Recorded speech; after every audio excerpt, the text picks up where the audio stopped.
la exposición de España a través de Surso Torres, de su exposición que tiene que ver con Crónicas de Miedo y Cambio. Déjenme leerles un poco la semblanza de Surso para que conozcan la importancia de este personaje.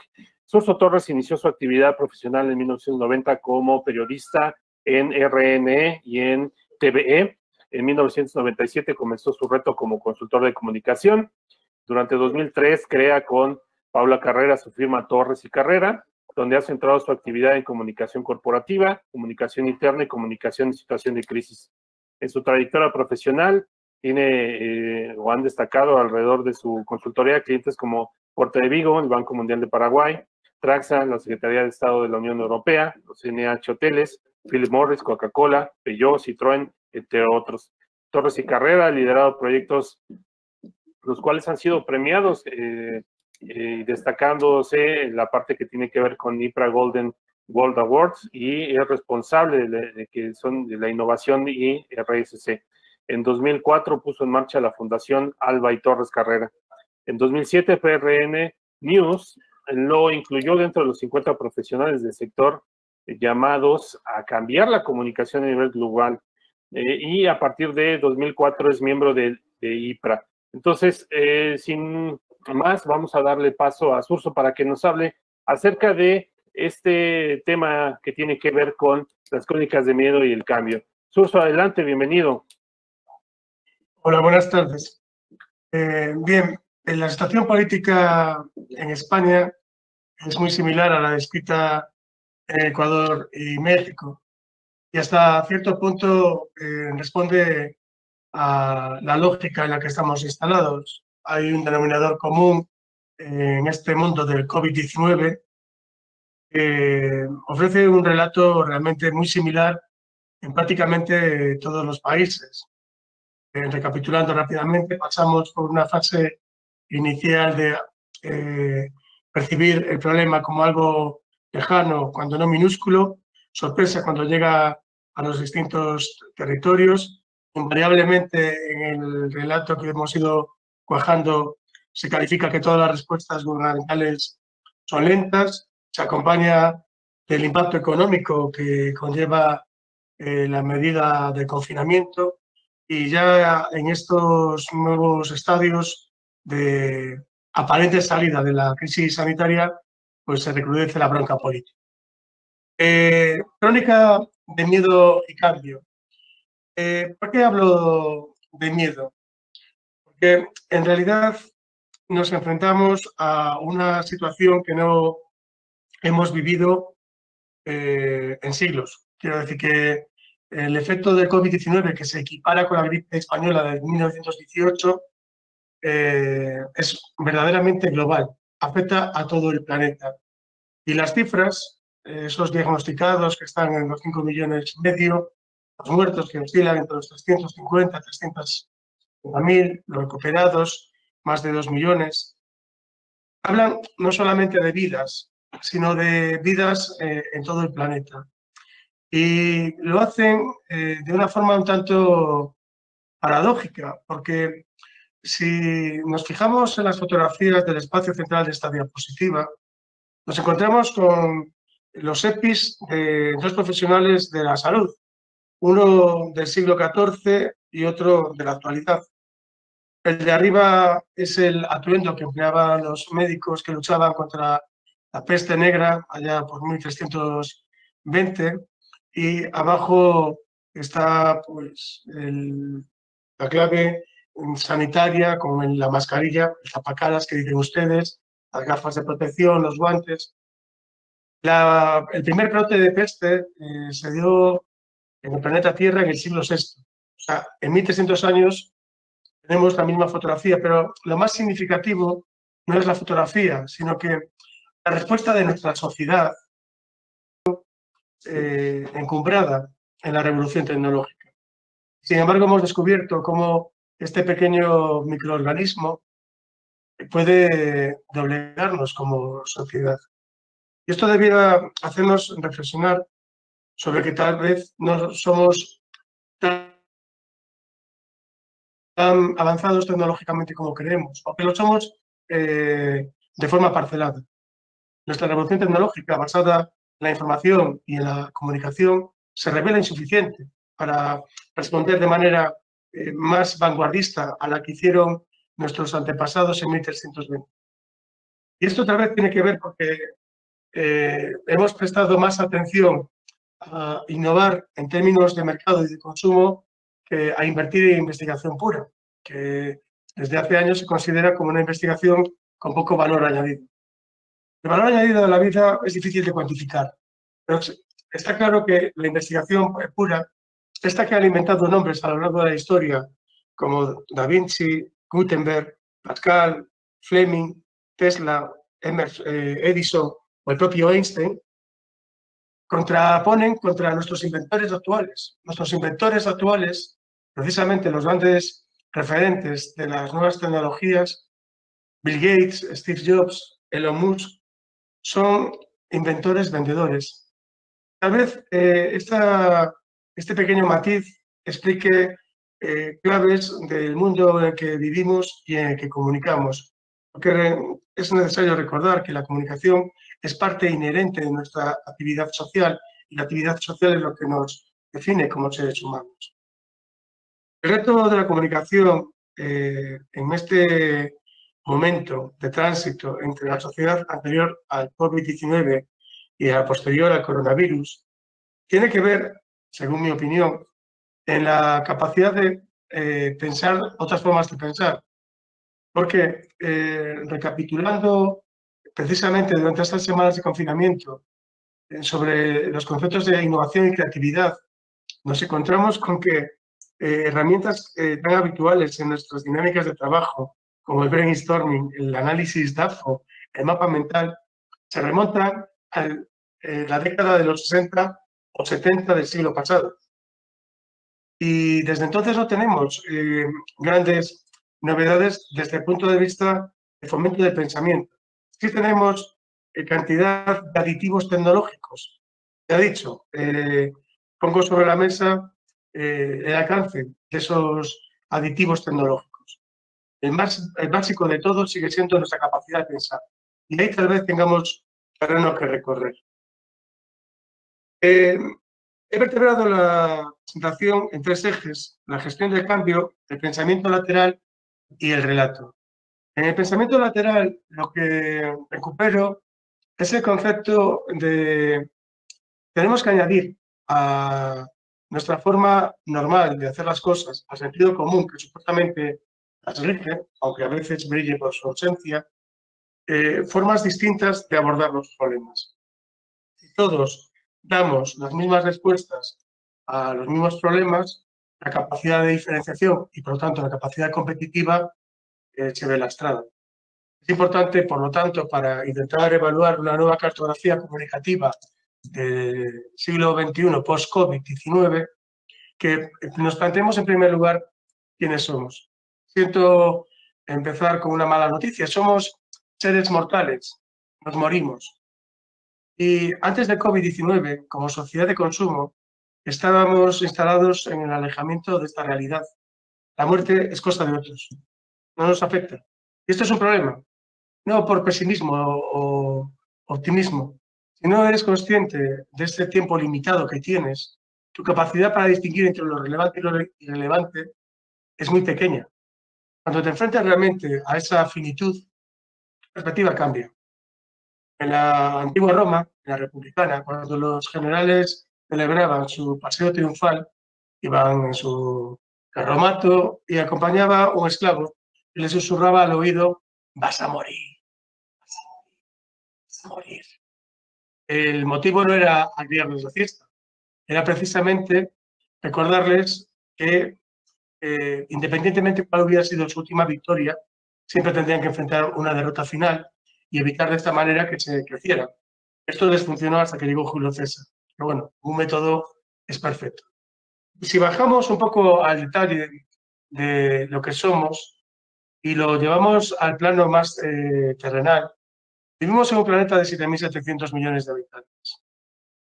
Lo primero que tenemos que asumir, y especialmente en el alcance de este foro, es que pertenecemos al 40% restante.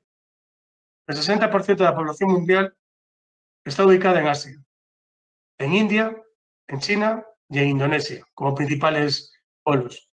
Los referentes culturales se alejan de lo que durante 500 o 600 años hemos denominado el pensamiento occidental.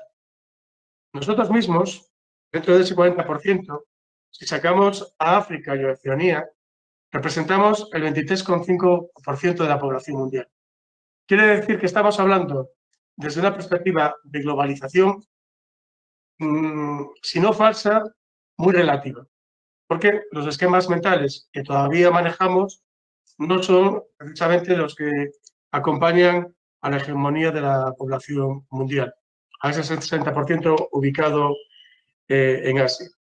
Y esta, digamos que es el inicio de la paradoja con la que quiero enfrentar este pensamiento lateral, porque somos una sociedad supuestamente muy conectada, insisto, revolución tecnológica basada en TIC. Existen más de 8.500 millones de dispositivos móviles en el mundo, universo. El planeta Tierra pertenece al sistema solar, que a su vez está inscrito en la Vía Láctea. La Vía Láctea es una galaxia y el universo tiene más de 2 billones de galaxias. Y decimos más de 2 billones porque no tenemos ni idea de cuántos hay más allá de los que hemos contado.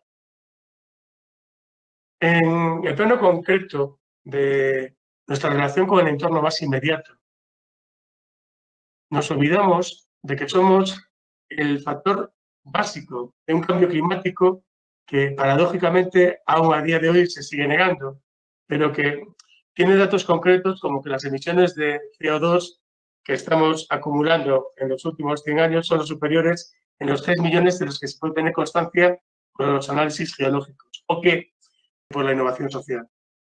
Con pensamiento lateral me refiero a la importancia de identificar esquemas propios.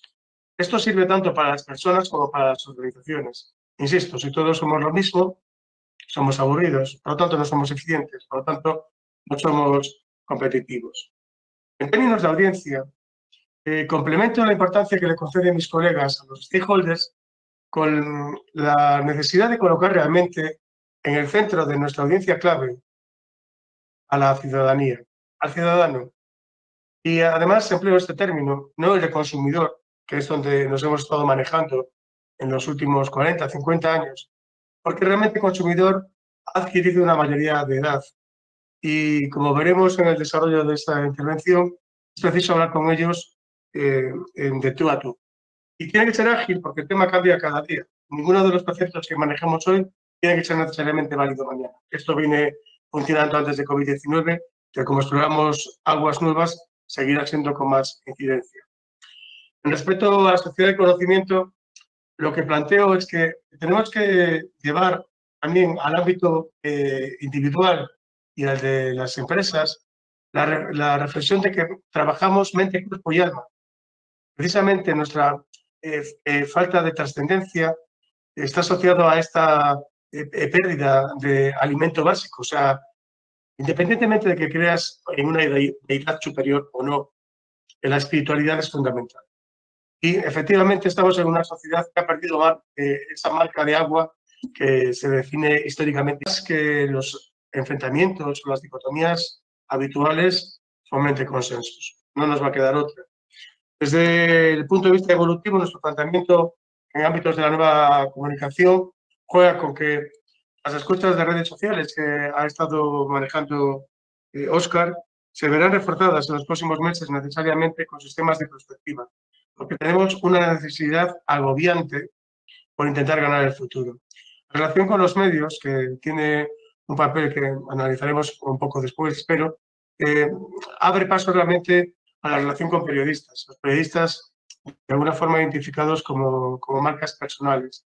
Los asuntos públicos no será ya solamente explicar a las empresas cómo está funcionando el marco legislativo, normativo, los movimientos políticos.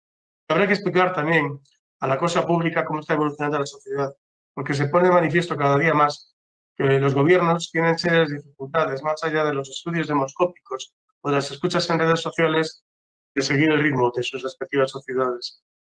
En la comunicación interna se ha hablado muchísimo de teletrabajo. No teletrabajamos, trabajamos desde casa. Y eso es un matiz importante. No somos una sociedad preparada para el teletrabajo. técnicamente, posiblemente. Nuestro esquema mental no ha sido todavía adaptado a esta mecánica de actividad. Tendremos que desarrollar más B2B, porque necesariamente los esquemas de trabajo van a tener que sumar esfuerzos, tanto entre organizaciones como entre sectores. Los eventos, pues, ya está dicho, van a tener que ser revisados, porque efectivamente las distancias sociales prevalecerán durante bastante tiempo. Y el e-commerce explorará, como lo señalaba con anterioridad Eduardo, una eclosión no solamente cuantitativa, sino también cualitativa. Finalizo con el planteamiento del relato. Vamos a ver, llevamos 10.000 años contando historias alrededor de la UN. Esto, en síntesis, no ha cambiado. La validez de una buena historia mantiene toda su vigencia. ¿Qué sucede? Que hasta el COVID-19, las mecánicas de trabajo informativo se han basado en que las empresas, como los gobiernos, informan de lo que hacen, dan cuenta, con mayor o menor transparencia. Lo hacen a través de los medios de comunicación, se apoya un poco en los social media, pero es un ejercicio de entrega, donde el retorno no está demasiado valorado. Bien, pues nosotros desde Torres y Carreras sostenemos las empresas después de COVID-19, y no me refiero a los meses que han transcurrido, sino a todo el proceso temporal y de adaptación cultural que va a acompañar a esta pandemia. Además de informar, tendrán que preocuparse por formar y entretener a sus usuarios, a sus públicos, a la sociedad. ¿Por qué formar y entretener? ¿Por qué puntos de encuentro?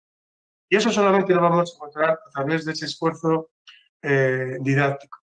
Por lo tanto, no solamente nos va a servir como hacer nuestra actividad comunicativa en términos de reportar lo que hago, sino de ponerlo en valor y ponerlo en valor en un contexto más general. Y esto se complementará finalmente con el componente del entretenimiento. Es paradójico que hable del entretenimiento, porque parece que no corresponde a ningún tipo de organización atender a esta realidad, a no ser que se dedique específicamente a este sector. Bueno, pues resulta que efectivamente somos una sociedad que cada vez dedica más tiempo al ocio, y con el confinamiento se ha visto todavía más reforzado. Y ese ocio se maneja a través de unas plataformas que transmiten unos mensajes que llegan de forma muy directa a una sociedad que, cuando está viendo ese tipo de exponentes de entretenimiento, pues está más relajada, está más abierta a recibir esos mensajes. Por eso creemos que el relato, que tiene esa validez de 10.000 años que apuntaba, pasará de estar simplemente informado a trabajado en la triple hélice de informar, formar y entretener. Quiero acabar con una reflexión sobre el miedo, porque estas tres cosas que he planteado en la presentación, que se titula Crónicas de Miedo y Cambio, tiene que tener presente que si queremos ser competitivos, si queremos ganar el futuro, tenemos que liderar el cambio. Dejarnos llevar por inercias es un fracaso garantizado.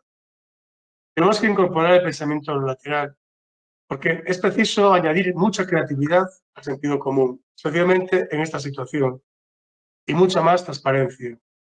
Y finalmente, como apuntaba en el relato, tenemos que trabajar esa triple hélice de informar, formar y entretener, pero básicamente, insisto, ya no como una necesidad orgánica de las organizaciones. Las organizaciones no se dirigen ya solamente a sus accionistas, se dirigen, negocian con la sociedad, sus mujeres y hombres libres, y que el miedo lo que hace, como la cita que he recogido de Nexus 6, pues, es hacernos esclavos. No somos esclavos. Gracias. Muchas gracias, Suso, por esta gran exposición, y me quedo con 3 elementos